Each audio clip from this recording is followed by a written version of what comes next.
Hello, hello. Welcome to Healthy Perspectives, a podcast that takes on current cultural and social issues through a clinical lens.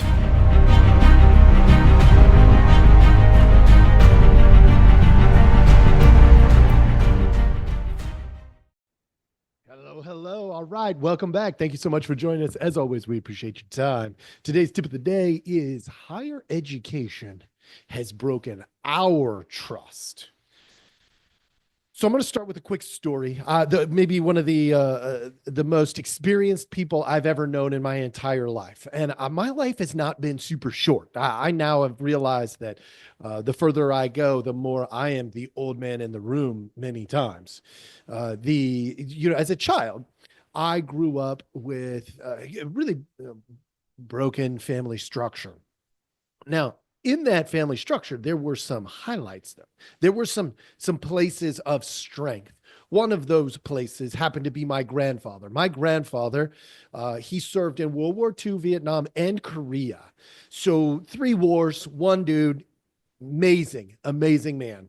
He saw more life and probably more death than most people on the planet have maybe ever seen. And with that, he brought some messages to me. Later on, I found out to my brother as well. But one of the messages was, go get your education. And then he'd follow it up with, and then remember, it doesn't matter. Well, as we go through this cultural issue that is current of education, higher education in particular, having broken our trust, it takes on a brand new meaning. So what I knew that to mean was go get your education. But remember that your education only matters if what you do today matters. Put that into, some other context. As a 17-year-old, when I went in the Marine Corps, I literally went in the day I turned 17. As a 17-year-old, I sat in the living room across from my parents, who sat on a couch across from me, who were sitting right next to Sergeant Anaya, my recruiter. And the conversation ensues, and I get legally emancipated. The only way you can get legally emancipated in the state of Oregon that I'm aware of, without going through the court system, was to have a recruiter do it. Well, Sergeant Anaya has my parents sign all these papers. I then, in turn, sign all these papers. Next thing you know, I am in the delayed entry program, ready to become a Marine. Well, I learned what my grandfather meant, which was, if I don't show up today, people might die today. And then all that education, all of that experience that I had would be worth nothing. It only matters if I bring that experience, that knowledge, that education into every event that I encounter, and it's effective. So how does this story apply to higher education breaking our trust? For decades now, we have put our trust into these higher education systems. They had to earn it. The places like Harvard and Columbia and Yale, these Ivy League institutions, places like state universities, ones that I attended, Portland State, Oregon State, private universities like ones that I attended, George Fox, places like Liberty, places like Hillsdale. They have a requirement to prove to us every day that their education is worthy of our trust. And frankly, they've done a terrible job. They have done a terrible job as a whole. Now, there are, I believe, exceptions. There are institutions out there that have done well in spite of the current cultural climate. Now, how have they failed us? How have they broken your trust and mine? I'm going to outline just a couple of things. One is like, I've got to hit it because it's critical. It's DEI, diversity, equity, and inclusion, which on the face of it sounds fantastic. The idea of diversity being a component of education, love it conceptually. Application wise, the university has they have failed us as a whole. Because what they did in terms of diversity is to pigeonhole anybody that is not considered diverse. They have become racist. They have become these diverse police. Oh, no, you can't apply for that grant unless you prove to us how it is going to help diversity. And it has to match what we believe to be diversity, not what is actually diversity. It took science out of the equation and made it a social experiment. Can you make a case for the diversity fitting our preconceived notion of what diversity should be? And that's a problem. What that has done is dumbed down the research. Frankly, it just has. You go read the research. It has dumbed it down. Now, there are very intelligent people still trying to do research. But because they are very intelligent people with weak minds, so high IQ, weak in terms of mind, wisdom, application. Why? Because they're catering to stupidity. They're saying what needs to be said in order to get published. Why does that dumb it down? It dumbs it down because it means they can't say what is reality. They have to tailor it to their audience. Now that is tricky because when it comes to pushing that front edge of the wave, telling people what they want to hear is not good practice. And the universities have failed us in this department. Equity. Oh, look, equity has just gotten so incredibly misperceived out there in the world. Equity of opportunity is super different than equity of result. I don't pay you the same that I would pay another person because, frankly, you suck more than they do. Or if you're better than they are at the job, I shouldn't pay you the same thing I pay them. I should pay you more. Oh, but that erases equity. I don't give a crap. Why? Because equity is being distorted in our culture. And unfortunately, it has been distorted in our universities, which has permeated out into the culture. Those who provide more value in an area should be given more responsibility in that area. Simple as that. And if you prove to blow it like the universities have, many of them, then you should lose the ability to tout that you are one of the best because you are no longer one of the best. Why? You dumbed it down. You watered it all down. It is no longer a high quality product. You are not putting out students of high intellectual ability with good moral character. No. You're giving a benefit to people who are willing to lie, cheat, steal, deceive, minimize, and exaggerate, which are all not relational things to do.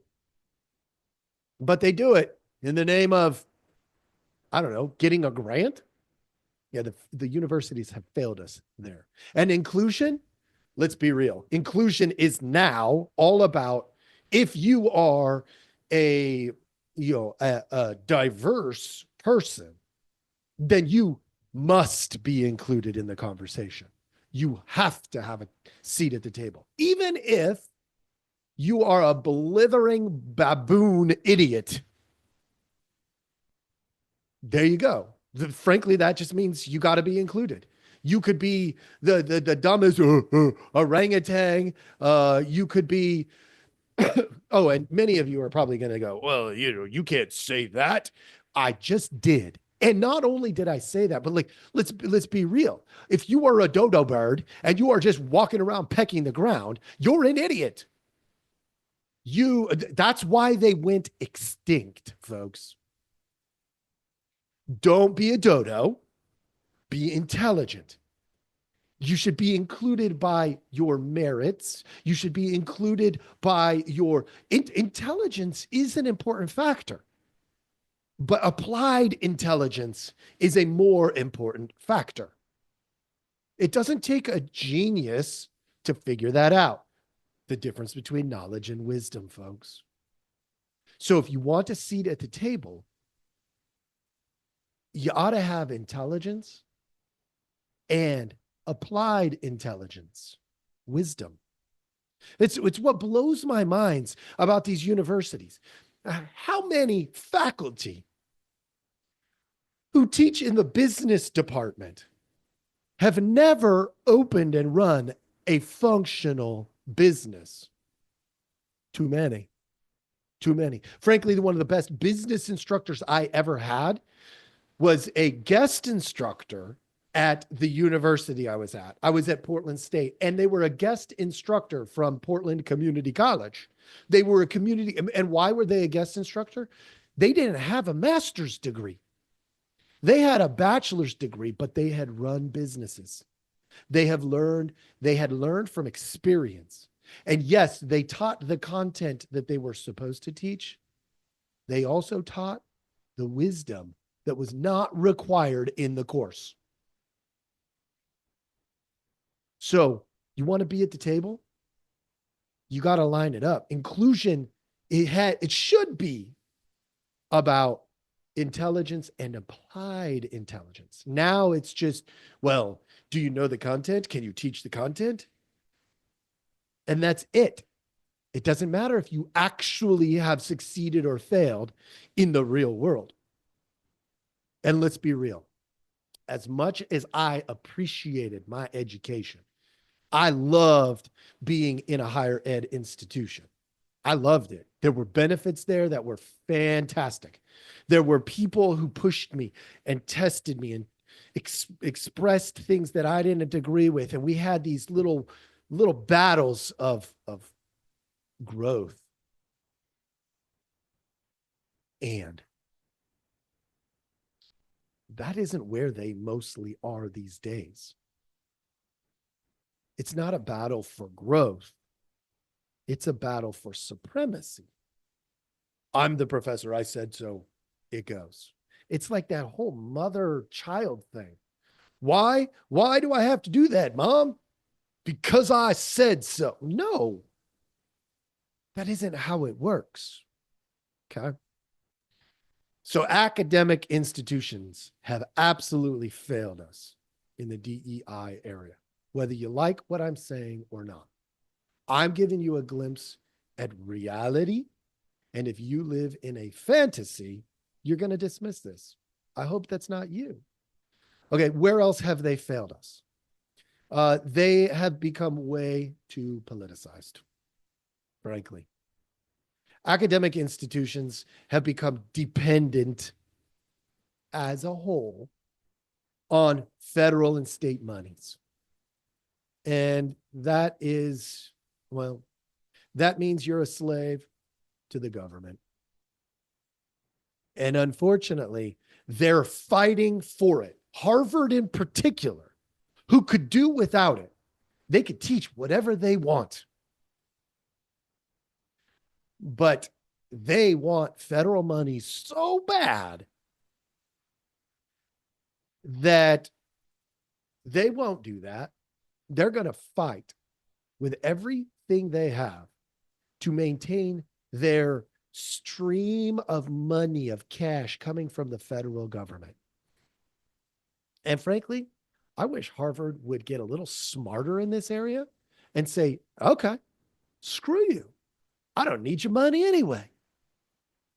and then teach whatever they believed to be the right thing and let the people decide whether they agreed or not. But no, they don't trust us to decide. They want to decide for you. See, a lot of these institutions right now are running around saying, it's about you, the people, when it has nothing to do with us. We have decided that we trusted them, and now we have decided we don't. They're not here to serve us, because if they were truly here to serve us, they'd make some adjustments. They'd actually create more diversity in their professor ranks, administrative ranks. And why do I say that? Look, you can go do the research. I'm not here to give you all, I'm not spoon feeding you everything. That's not my job. I'm here to help you explore this. So here's what I want you to do. I want you to go and explore what the political makeup is of the faculty and staff, administrators, at some of the most prestigious universities in the country. Here, I'll point to a couple of them. Check it out at Harvard, because they're front center, like in the news and stuff. There's tons of information out there. And what you will find is that there's 70% or more Democrat, with about 25 to 28% considered to be conservative, moderate conservative, though. 70% full on Democrat. Now, that doesn't match up with our country as a whole right now. So for an institution who touts creating a consistent view of what our country looks like, who wants a certain amount of Black people, white people, brown people, Asian people, and all of these other males, females, and so on. For a university that tries so hard to meet the demographics of the country, they are failing miserably on the political front. They don't have diverse ideas in political viewpoint at all. That's another way they have failed you. This is why different sides are able to say it's indoctrination. Right now, the Republicans are doing it. But let's be real. The Republicans and Democrats use the same stupid arguments. They just change it based on who's in power. Same arguments. They just change it based on who's in power. If these universities flipped to the other side and were 70% Republican, I'd be telling you the same dang thing. Because I'm based in reality. And I'm telling you, they have failed you in this area. These universities are not trustworthy anymore, many of the times. Now, do I want you or your children or your grandchildren to still get an education? Absolutely. I value education a ton. But understand, they're going to get education and indoctrination right now. That's just a reality. So it's going to have to be countered by people who have courage and bravery. So when you send your kids off to the universities that we don't trust, because they still got to go get an education, right? Help them learn that that education won't matter one tiny bit when they're done. Because applying it is what truly makes all the difference. You have to apply it every day. You have to know when to be brave and bold. You got to know when to be quiet and back off and let things play out.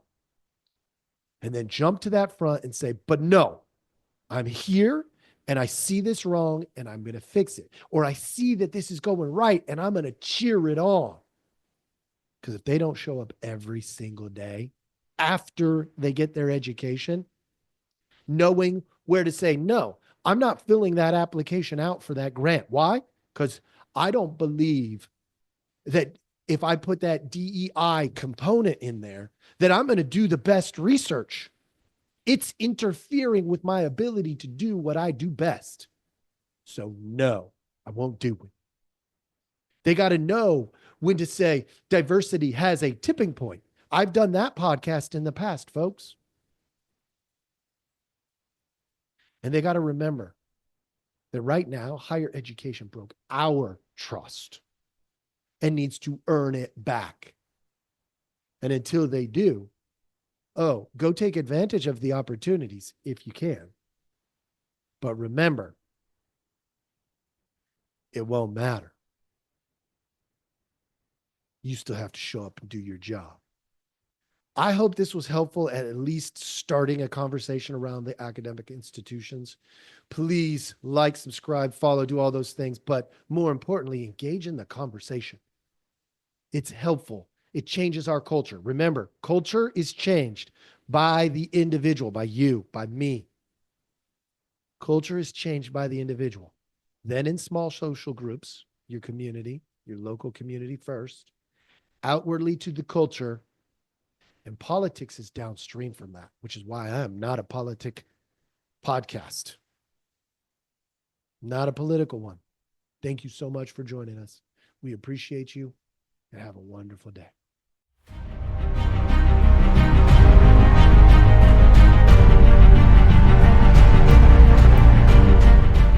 Hey, everybody. Thanks for listening.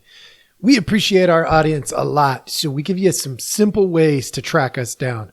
Please like, subscribe, and follow all the podcasts on different platforms, but you can also email us at healthyperspectives@protonmail.com, or you can check out our website at healthy-perspectives.com/podcast. It's a backward slash. So if you want to go to our landing page, if you go to healthy-perspectives.com, you'll still find us. You just got to click on the podcast button.